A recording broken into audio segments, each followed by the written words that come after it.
जय श्री कृष्ण। आज श्रीमद् भगवत गीता के तीसरे अध्याय का इसमें 21वें श्लोक के बारे में हम लोग चर्चा करेंगे। इसके पहले के श्लोक में भगवान ने अर्जुन को लोक संग्रह की ओर देखते हुए कर्मों का करना उचित बतलाया है। तो इस पर एक जिज्ञासा उत्पन्न होती है कि कर्म करने से किस प्रकार लोक संग्रह होता है, लोगों के लिए वो किस तरह से प्रेरित करने वाला उसकी भलाई के लिए होता है। तो यह बात समझाने के लिए ही ये अगला श्लोक है। यद्दाचरति श्रेष्ठस्तत्देवेतरो जनः स यत् प्रमाणं कुरुते लोकस्तदनुवर्तते। श्रेष्ठ पुरुष जो आचरण करता है, अन्य पुरुष भी वैसा ही आचरण करते हैं। वह जो कुछ प्रमाण कर देता है, समस्त मनुष्य समुदाय उसी के अनुसार बरतने लग जाता है।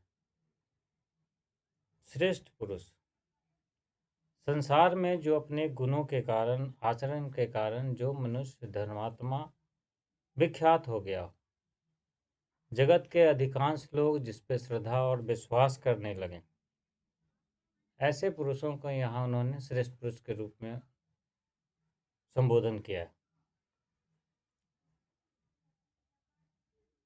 तो वैसे श्रेष्ठ पुरुष जो आचरण करता है, जो कर्म करता है, मनुष्य भी उन कर्मों को ही किया करते हैं। तो यहाँ यह भगवान कहना चाह रहे हैं कि जो ऐसे धर्मात्मा महात्मा पुरुष धर्म का भली भांति अनुष्ठान करता है, अपने कर्तव्य का पालन करता है, चाहे वह देश के लिए हो, समाज के लिए हो, तो उसकी देखा देखी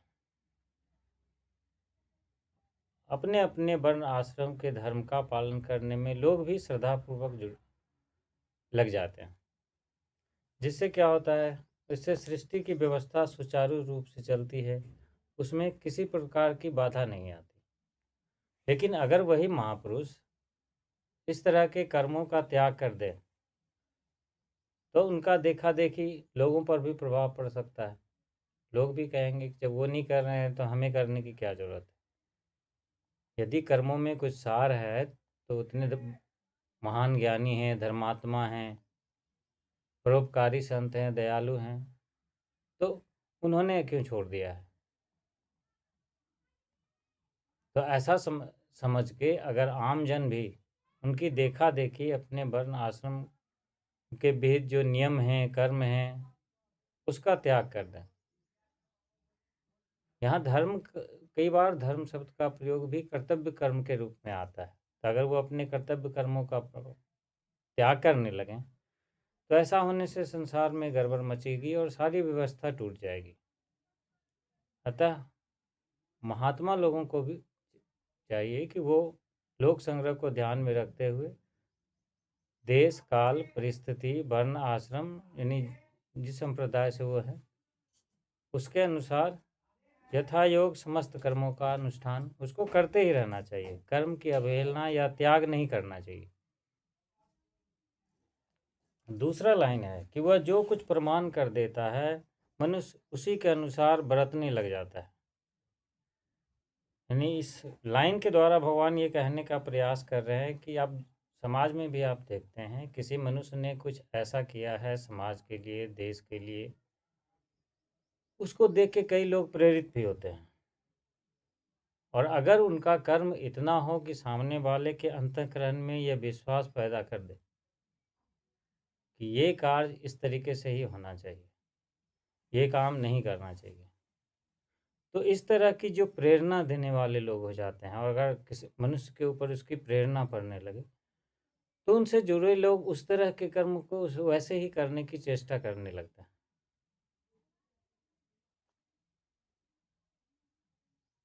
इसीलिए जो धर्मात्मा लोग हैं, कहा जाता है कि अगर उनसे कोई गलत बर्ताव हो भी जाता है, तो समाज में कई बार ऐसा होता है कि नहीं, आपसे तो ऐसी उम्मीद नहीं थी। तो ऐसे लोगों को सृष्टि की व्यवस्था, समाज के संतुलन के लिए बड़ी सावधानी के साथ अपने कर्तव्य कर्मों का करते हुए लोगों को शिक्षा देकर उन्हें भी उनके कर्तव्य कर्मों में नियुक्त करना चाहिए और उस बात का ध्यान रहना चाहिए कि उनके उपदेश हों, आचरण हो, कर्म हो, वो संसार की व्यवस्था सुरक्षित करने वाले हों, उसमें बाधक ना बने, ताकि कर्मों में लोगों की श्रद्धा और रुचि जो है उनको देख के कम ना हो जाए। तो यहाँ पर एक चीज़ होता है कि जब श्रेष्ठ महापुरुष के आचरण का ही सब लोग अनुकरण करने लगें, तब फिर यह कहने की आवश्यकता क्यों है कि वह जो प्रमाण कर देता है लोग उसी के अनुसार बरतते हैं। तो इसमें मेन रीज़न है कि संसार में सभी लोगों के कर्तव्य कर्म एक जैसे नहीं होते। देश, समाज अपने-अपने वर्णाश्रम, समय और परिस्थिति के अनुसार सबके कर्तव्य कर्म भिन्न-भिन्न हो सकते हैं। जैसे मेरा एक पिता के रूप में अलग कर्तव्य हो जाएगा, पति के रूप में अलग हो जाएगा, पुत्र के रूप में अलग हो जाएगा, एक योग शिक्षक के रूप में अलग मेरा कर्तव्य हो जाएगा। जो समाज है मेरा, उसके प्रति मेरा अलग कर्तव्य हो जाएगा। उसमें भी मेरी परिस्थिति कैसी है, मैं किस जगह खड़ा हूँ, मेरे पास किस तरह के संसाधन हैं, ये सारी चीज़ें मिलके कर्तव्य कर्म का निर्धारण होता है। ऐसे ही हर व्यक्ति का अपना-अपना अलग-अलग हो जाएगा, तो सबके अलग-अलग कर्तव्य कर्म हो जाते हैं। अब किसी भी श्रेष्ठ महापुरुष के लिए या धर्मात्मा पुरुष के लिए ये संभव नहीं है कि वह सबके योग कर्मों का अलग-अलग और एक ही महात्मा सबके लिए आचरण करके बताएं। इसीलिए श्रेष्ठ महापुरुष जिन-जिन वैदिक और लौकिक वचनों क्रियाओं को अपने वचनों से भी प्रमाणित कर देते हैं, उसी के अनुसार लोग बरतने लगते हैं, इसीलिए ऐसा बताया जाता है। तो आज की चर्चा यहीं तक। जय श्री कृष्ण।